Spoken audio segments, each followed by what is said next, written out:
You don't fit our image anymore. Take your brats and leave before we call the police." The cruelty wasn't just in the words, it was in the silence of the husband who stood by and watched. They threw Kalani out at midnight, convinced she was nothing but a helpless housewife who would beg to return. But they made a catastrophic mistake. They judged her by her silence, unaware that behind her quiet demeanor lay a secret identity powerful enough to shatter their world by sunrise. They didn't just kick out a wife, they woke up a sleeping giant. Who is she really? The answer will leave them trembling. Support the channel by liking this video, subscribe for more stories, and let me know in the comments. Which country are you tuning in from? Kalani Rivers knew the evening was doomed the moment the silverware hit the porcelain, the sharp sound ringing out like a declaration of war. Elliot Ward, her mother-in-law, sawed through a medium-rare steak with a violence that made the fine china scream, creating a tension so thick it felt suffocating. The dining room, usually a place for family gatherings, felt more like a courtroom where the verdict had already been decided before the defendant even took a seat. Kalani kept her head down, her hands folded tightly in her lap to hide the tremors that betrayed her anxiety, while the rest of the table watched her with predatory anticipation. The air was cold, chilled not by the weather outside, but by the icy demeanor of the people surrounding her. Vivian finally paused, holding a piece of meat on her fork with a look of utter disdain.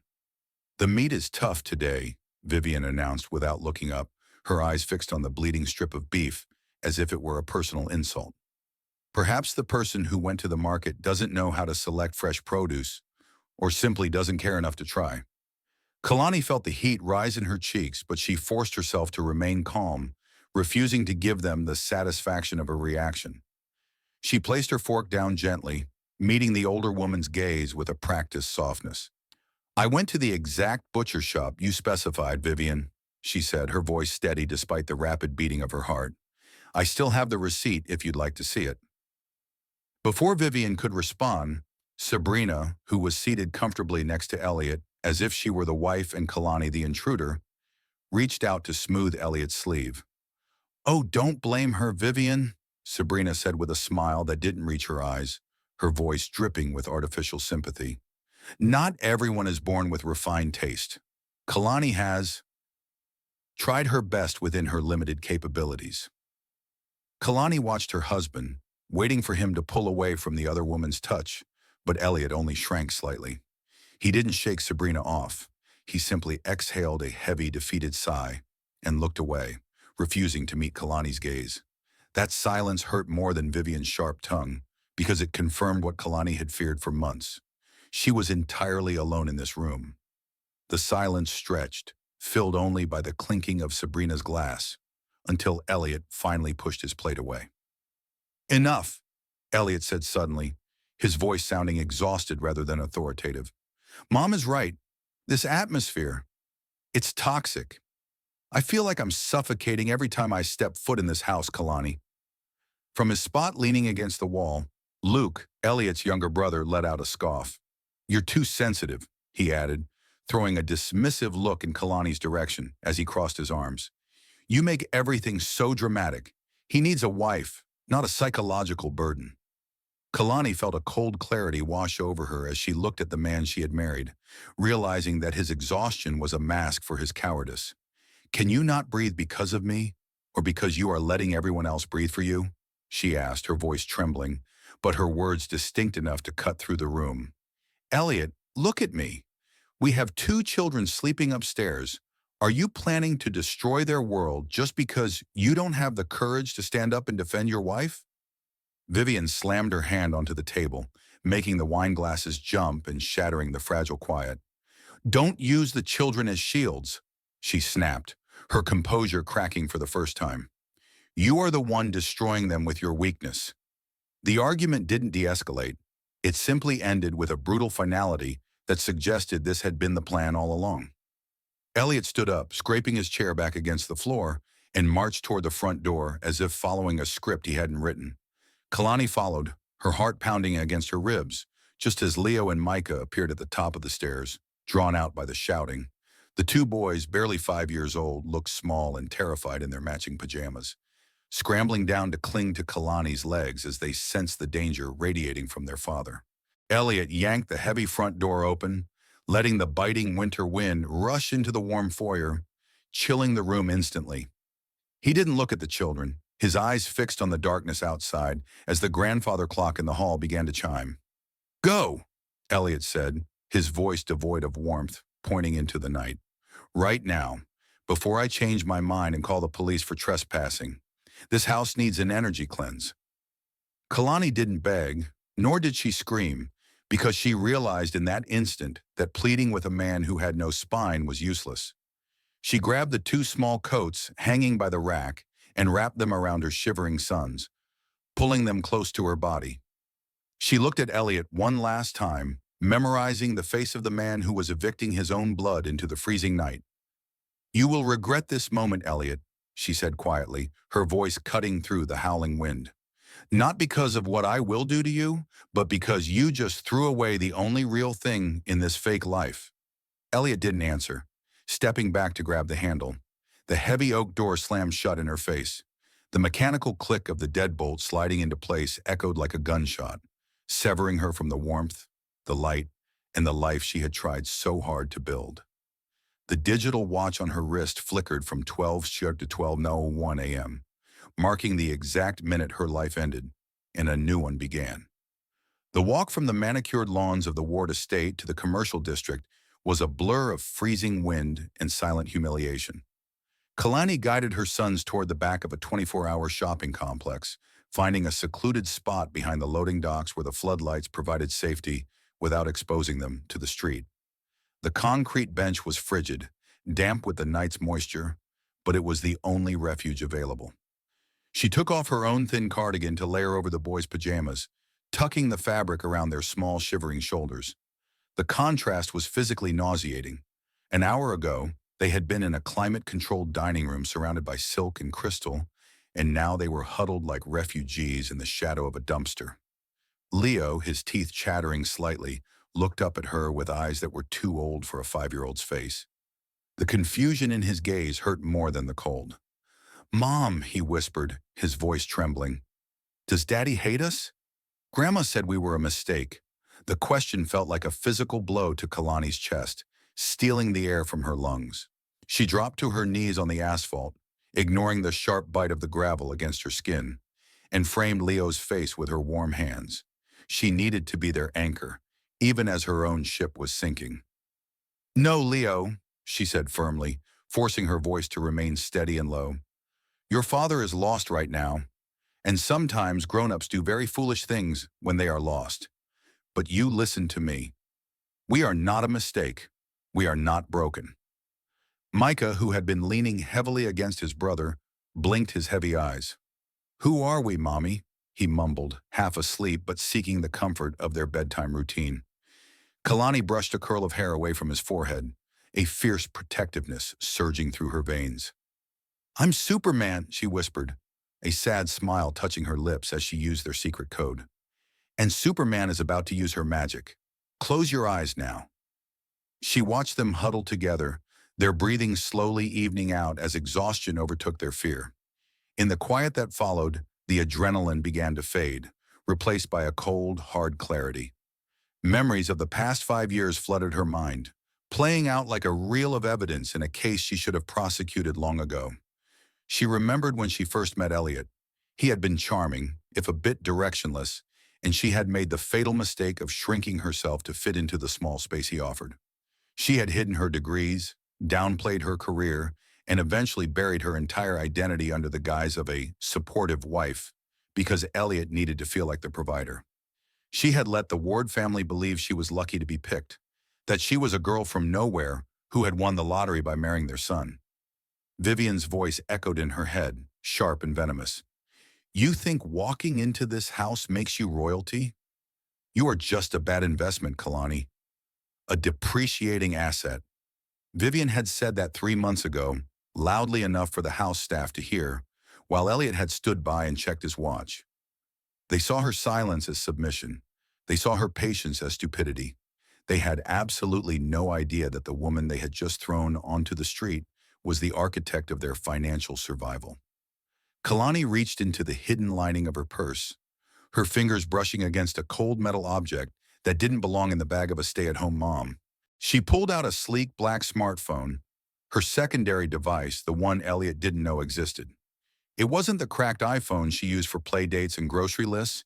This was a secure, encrypted device linked directly to the servers of Rivers-Winters Holdings. The screen lit up with a facial recognition scan, casting a ghostly blue glow over her face. The harsh light highlighted the tear tracks on her cheeks but also illuminated the hardening of her jawline. She opened her banking application, and the numbers that filled the screen were staggering, a stark, almost comical contrast to the freezing parking lot she was sitting in. Her thumb hovered over the portfolio summary. There it was, buried under shell companies and complex trust structures. The primary debt holdings of Ward Construction. She wasn't just a rejected wife. She was the majority creditor. She owned the debt on the house that had just locked her out. She owned the loans that kept Elliot's company payroll afloat. For years, she had used her own firm to secretly prop up her husband's failing business, convincing herself it was for the good of the family. She had authorized extensions, waived penalties, and lowered interest rates, all from the shadows, all to keep Elliot's fragile ego intact. Vivian had called her a bad investment. Kalani looked at the shivering forms of Leo and Micah, then back at the glowing screen. The sorrow in her chest began to crystallize into something sharper, something colder. They wanted to talk about business? They wanted to talk about assets and liabilities? Fine. She tapped into the loan administration portal, her eyes scanning the covenants she had written herself, specifically the morality clause and the immediate repayment triggers. A bad investment, she whispered to the empty air, the words tasting like iron. You're right, Vivian. It is time for liquidation. She locked the phone and slipped it back into her pocket. The decision made. The grieving wife had been left back at the doorstep. The woman sitting in the parking lot was the CEO, and she was about to call in every single debt. The black sedan that pulled up to the curb of the deserted parking lot was not a standard taxi. It was a mobile fortress with tinted windows, sent by the only person in the world Kalani trusted with her life. The driver, a large man with a stoic expression, nodded once as he held the door open, ushering Kalani and her two exhausted sons into the warmth of the leather interior. As the car pulled away from the scene of her humiliation, leaving the cold concrete behind, Kalani dialed a number she had memorized years ago for exactly this scenario. The phone rang once before connecting, the sound crisp and immediate in the silence of the cabin. I thought you would call 2 months ago, Rachel Cole's voice came through the speakerphone, not groggy from sleep, but alert and laced with the low hum of a predator sensing blood. There was no pity in her tone, only the sharp, professional cadence of a woman who had been sharpening her knives while waiting for the signal. Kalani leaned back against the headrest, watching the city lights blur past the window, her hand resting protectively on Leo's sleeping form. I was hoping I was wrong, Rachel, Kalani said, her voice devoid of the tremor that had plagued her earlier. I wanted to believe they were better than this, but they crossed the red line. It's 12:01 a.m., and my children are homeless. On the other end of the line, the aggressive clatter of a mechanical keyboard instantly provided a rhythmic backdrop to the conversation. Bastard, Rachel muttered, the word sounding more like a factual assessment than an insult. All right, I have the dashboard open. We are skipping the preliminary warnings. Are we initiating protocol number 4? Kalani stared at her reflection in the dark glass of the window, seeing a woman she hadn't allowed herself to be for a very long time. Protocol Z, Rachel, she corrected, her voice dropping an octave. We are past negotiation. Freeze the joint accounts. Cancel the supplementary credit cards held by Vivian and Elliot. And the Ward Construction loan portfolio? Rachel paused for a fraction of a second, the typing stopping briefly. You want to trigger the acceleration clause? She asked, her voice carrying a note of grim respect. If we do that, Kalani, it's nuclear. We are talking about immediate repayment of the principal.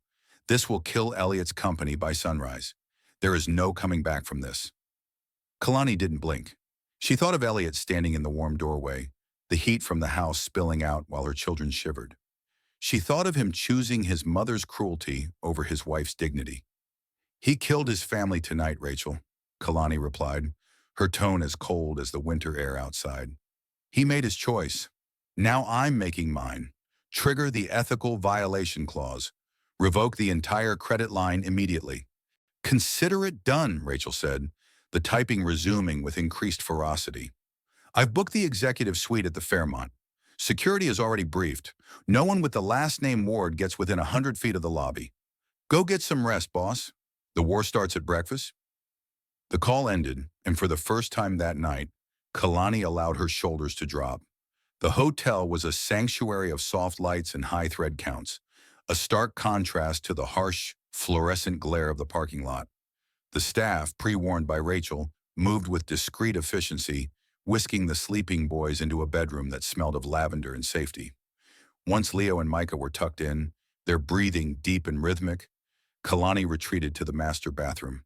She turned the faucet on, letting the water run hot until steam filled the room, clouding the expansive mirror.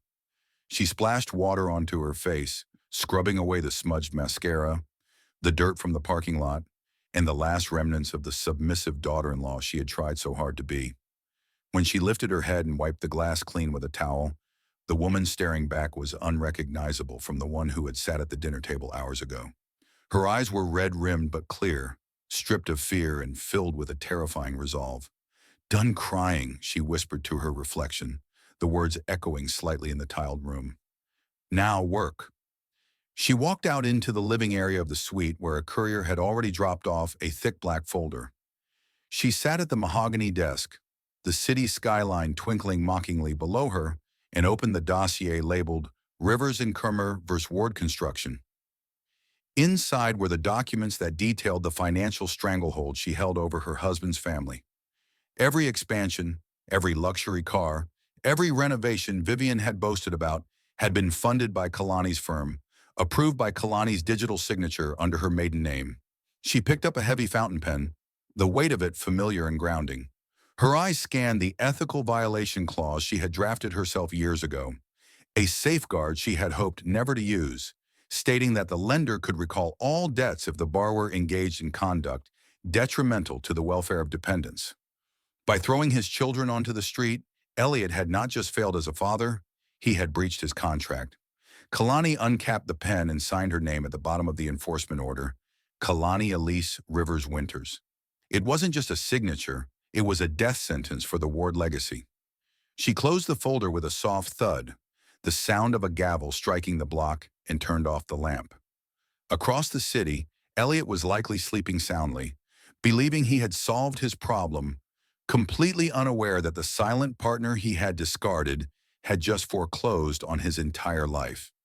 The morning sun bathed the city in a golden light that Elliot Ward interpreted as a cosmic sign of approval for his actions the night before, a delusion he carried with him as he escorted Sabrina into the city's most exclusive French bistro for a celebratory lunch.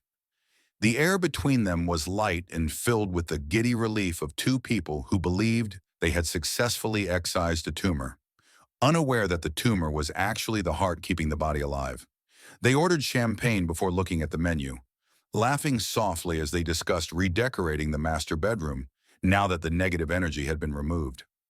Sabrina touched Elliot's hand across the white tablecloth, her eyes shining with the promise of a future where she was the lady of the house, not the secret kept in the shadows. For an hour they existed in a bubble of arrogance, eating decadent food and pitying Kalani for her inability to hold on to a man of Elliot's caliber. The bubble burst with the arrival of the bill and a polite, hesitant cough from their waiter. Elliot smiled magnanimously, pulling his black platinum card from his wallet with a flourish that suggested he owned the place, and placed it on the silver tray without breaking eye contact with Sabrina. He was mid-sentence describing the vacation they would take to the Amalfi Coast when the waiter returned, the tray held slightly tighter than before, his expression pained. "I apologize, Mr. Ward," the young man said, keeping his voice low to avoid a scene. "The card was declined. The system says, do not honor." Elliot let out a sharp, incredulous laugh, waving his hand as if the machine were simply tired. "Don't be ridiculous," he scoffed, loud enough for the neighboring table to glance over. "That card has a limit higher than your annual salary. Swipe it again. It's a chip error. The waiter retreated and returned a minute later, looking even more uncomfortable as he shook his head. I tried 3 times, sir, and the manager tried manually. It says the account has been frozen by the primary account holder. Hammerdaponon. The color drained from Elliot's face, not from fear, but from the sudden flare of indignation. I am the primary account holder, he hissed, snatching the card back. He turned to Sabrina, forcing a tight smile that looked more like a grimace. Bank security algorithms are so sensitive these days. They probably flagged the champagne as unusual activity. Darling, use the supplementary card I gave you last week. I'll transfer the funds tonight. Sabrina nodded, eager to resolve the awkwardness, and dug through her designer clutch to produce the gold card Elliot had gifted her. The waiter took it, but the result was immediate and humiliatingly red on the portable terminal screen. Declined, ma'am, the waiter said, his patience thinning. It lists the same error code, stolen or lost, reported by owner. Heads were turning now, the whispers of the elite lunch crowd buzzing like angry hornets. Elliot felt the sweat prickle on his forehead as he realized he had no cash, no working plastic, and a bill for $400 sitting on the table like an accusation. He had to leave his watch, a Rolex Vivian had given him for his 30th birthday, as collateral while he frantically called a taxi, his calls to the bank routing endlessly to a recorded message about security protocols. The ride back to the Ward estate was a nightmare of confusion and rising panic, the taxi driver eyeing him suspiciously in the rearview mirror when Elliot couldn't produce a card to pay the fare and had to shout for the housekeeper to run out with $40 in cash. He burst through the front doors of his family home, hair disheveled and tie askew, expecting to find his mother ready to fix the banking error, but instead found Vivian standing in the center of the foyer, shaking with rage. She was clutching a stack of thick, cream-colored envelopes, her face a mask of pale fury that made Elliot stop dead in his tracks. Mom, he panted, breathless from running up the driveway. Something is wrong with the bank. I couldn't pay for lunch. I couldn't get a cab. Everything is frozen. Vivian didn't offer comfort. She threw the stack of papers at him, the heavy bond paper scattering across the marble floor like dead leaves. You idiot, she screamed, her voice cracking. What did you sign? Why are we receiving demand letters and foreclosure warnings from a private equity firm? Elliot scrambled to pick up the nearest document, his eyes scanning the aggressive legal font. It was a notice of default and immediate acceleration of debt, citing a breach of the moral conduct clause in the primary mortgage agreement. Rivers and Coerce, Elliot muttered, confused, his brain struggling to catch up. We don't bank with them. We have a private loan structure. Vivian marched over to him, her finger stabbing violently at the bottom of the page. Read it, she shrieked. Read the name of the legal representative who authorized the seizure of our assets. Elliot looked down, his vision blurring until the bold black signature came into focus. K.E. Rivers-Winters. The silence that followed was heavier than the one in the restaurant. Winters, Elliot whispered, the name tasting like ash in his mouth. Winters was her maiden name, Kalani Elise Winters. He looked up at his mother, the horror finally dawning on him as the pieces of the puzzle slammed together. Rivers. Winters. Kalani? Vivian staggered back, clutching the edge of the console table for support, her arrogance shattering under the weight of the realization. Sabrina, who had followed Elliot inside and was reading the document over his shoulder, let out a gasp that sounded like a choke. You mean to tell me, Sabrina whispered, her voice trembling as she looked around the foyer they might no longer own, that the mouse you threw out last night is the one who owns the trap? Elliot sank onto the stairs, the foreclosure notice crumpling in his fist, as he realized the woman he had discarded wasn't just his wife. She was the landlord, the bank, and the executioner, and he had just handed her the axe. Family Court Courtroom 4 was a sterile box of blonde wood and fluorescent lighting designed to strip away emotion and leave only the cold, hard facts of domestic dissolution. On the left side of the aisle, the Ward family sat like a tableau of old money and unassailable virtue. Vivian wore a tweed suit that cost more than most cars, her posture rigid with righteous indignation, while Sabrina sat directly behind Elliot, dabbing at dry eyes with a lace handkerchief, playing the role of the concerned family friend to perfection. Elliot sat at the defendant's table, his head bowed in a performance of reluctant sorrow that he had rehearsed all morning in the mirror. His lawyer, Mr. Sterling, a man whose hourly rate could bankrupt a small business, stood before Judge Harrison with the easy confidence of a man who believed the game was already won. "Your Honor," Sterling began, his voice smooth and projecting a deep baritone concern, "we are here today out of absolute necessity.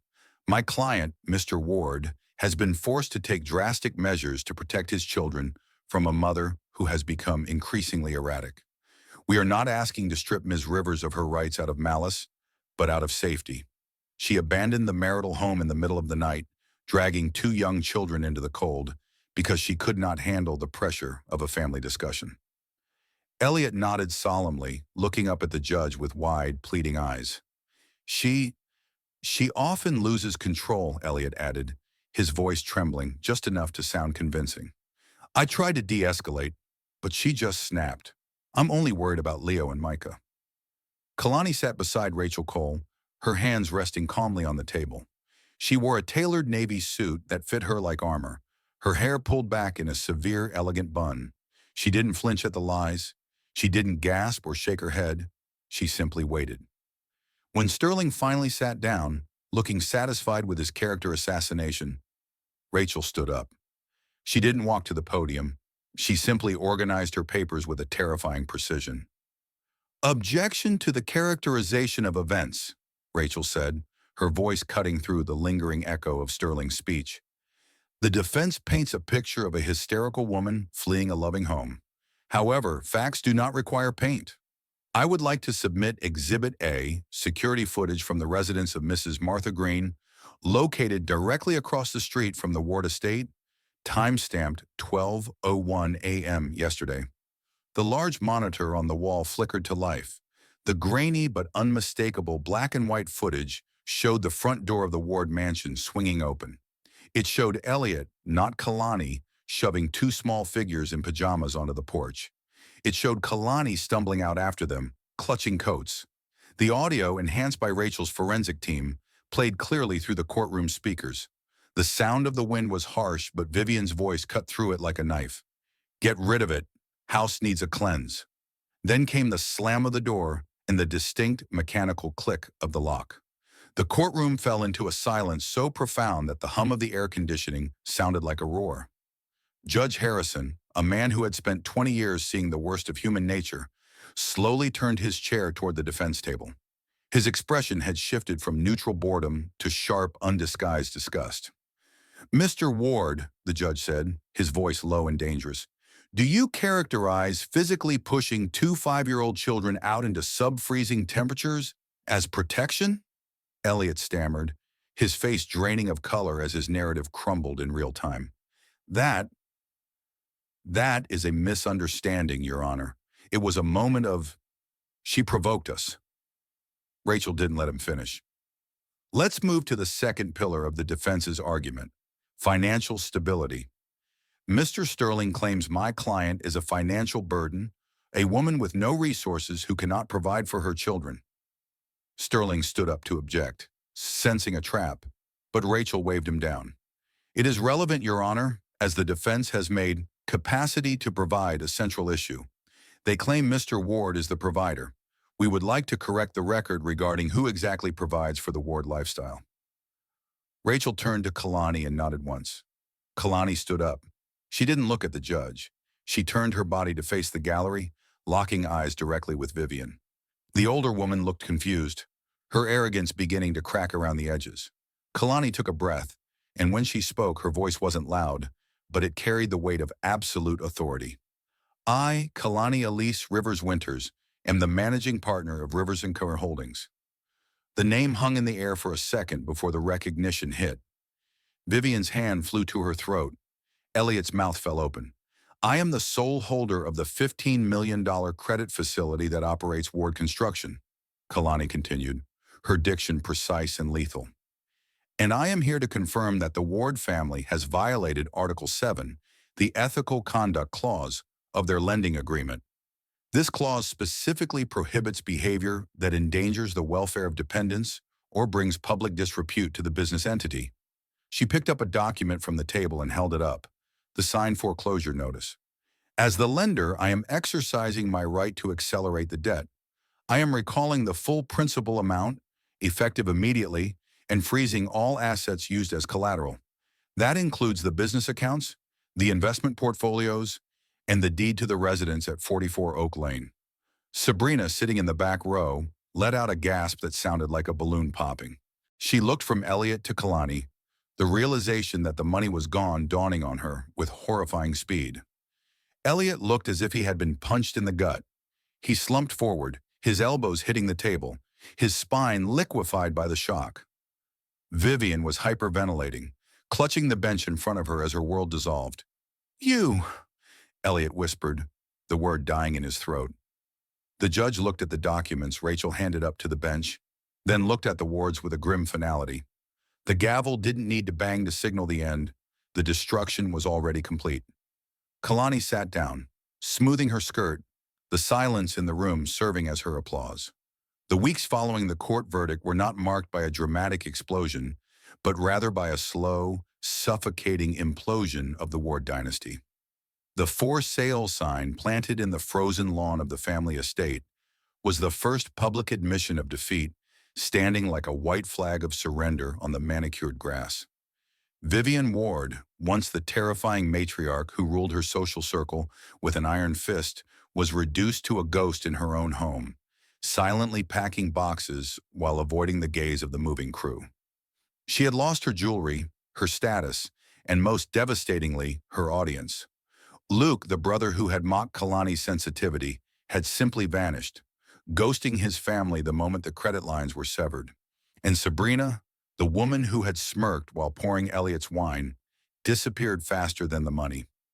Her phone number was disconnected the day after the bank froze the supplementary cards, leaving behind nothing but a closet full of unpaid couture and a lingering scent of betrayal. Elliot Ward had spent 40 years believing he was the protagonist of his own life, but he was now learning the harsh lesson that he had merely been a passenger in a vehicle Kalani was driving. He waited for her outside the glass headquarters of Rivers and Kumar, pacing the sidewalk like a beggar at the gates of a palace. He looked nothing like the man who had sat at the head of the dining table just a month ago. His suit was wrinkled, his tie was loose, and the arrogance that had once defined his posture had collapsed into a nervous stoop. He looked aged, hollowed out by the sudden realization that his competence had always been an illusion, subsidized by his wife's invisible hand. When Kalani emerged from the revolving doors, she looked like she belonged to a different species entirely. She was flanked by Leo and Micah, holding their hands with a relaxed strength, wearing a camel trench coat that shielded her from the wind. She didn't look angry. She looked busy, focused, and vibrantly alive. Elliot lunged forward, desperation etching deep lines into his face. "Kalani, wait!"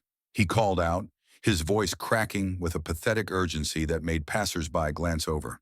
"Please, just give me a minute. My mom sold the house. Sabrina left me the second the accounts were locked. I have lost everything, Kalani." Kalani stopped, instinctively pulling the boys slightly behind her, creating a physical barrier between them and their father's chaotic energy. She looked at him, and the scariest part for Elliot was that her eyes held no hate. Hate would have implied he still had power over her emotions. Instead, there was only a cool, distant pity. "You didn't lose everything, Elliot," she said, her voice carrying clearly over the city noise. "You only lost the things you never actually owned. That was my money. That was my patience. You never earned any of it, so you had no right to keep it." Elliot's eyes filled with tears, and he dropped to his knees on the cold pavement, oblivious to the people watching. It was a final theatrical attempt to regain control through pity. "Do you still love me?" he choked out, reaching a hand toward her that she did not take. "We can fix this. We can start over. For the boys. I know I was wrong. I was weak. But I can change." Kalani looked down at him, her expression softening not with affection, but with the finality of a judge closing a case file. "Stand up, Elliot," she said softly. "Don't embarrass yourself in front of them." She leaned in slightly, ensuring he heard every syllable. The problem was never love, Elliot. The problem is that you thought I wasn't valuable enough to be respected. You thought my silence was permission to mistreat me, and a man who doesn't respect his wife can never be a good father to my sons. She didn't wait for his rebuttal. She straightened up and turned her back on him, breaking the connection forever. Come on, boys, she said, her voice shifting instantly from steel to sunshine as she looked at her children. It's time to go to the new house for pizza. Leo, do you remember I promised you a Lego room? The boys cheered, the sound pure and unburdened by their father's misery on the sidewalk behind them. They walked away without looking back, leaving Elliot kneeling on the concrete, a relic of a past life that Kalani had outgrown. The new apartment was not a sprawling mansion filled with cold marble and judgmental echoes. It was a modern, light-filled space with warm wood floors and large windows that let the sun pour in. It was a space Kalani had paid for with her own name, signed with her own hand. They walked inside and the smell of fresh paint and pepperoni pizza greeted them. Kalani watched Leo and Micah run toward the living room, their laughter bouncing off the walls, reclaiming the joy that the Ward house had tried to stifle. She paused at the threshold, looking back at the hallway one last time. There was no fear of 12:01 a.m. anymore. She stepped inside, closed the sturdy door firmly, and locked the world out. For the first time in her life, the lock wasn't there to keep her in. It was there to keep her peace safe. She was finally home. And that brings us to the end of Kalani's journey, a powerful reminder that sometimes the quietest person in the room holds the most power. Now, I'd love to hear from you. Do you think justice was served, or did the Ward family get off too easy? Have you ever had a moment where you finally realized your own worth like Kalani did? Share your thoughts in the comments below. Thank you so much for tuning in and experiencing this story with me. I'll see you in the next episode. Until then, take care.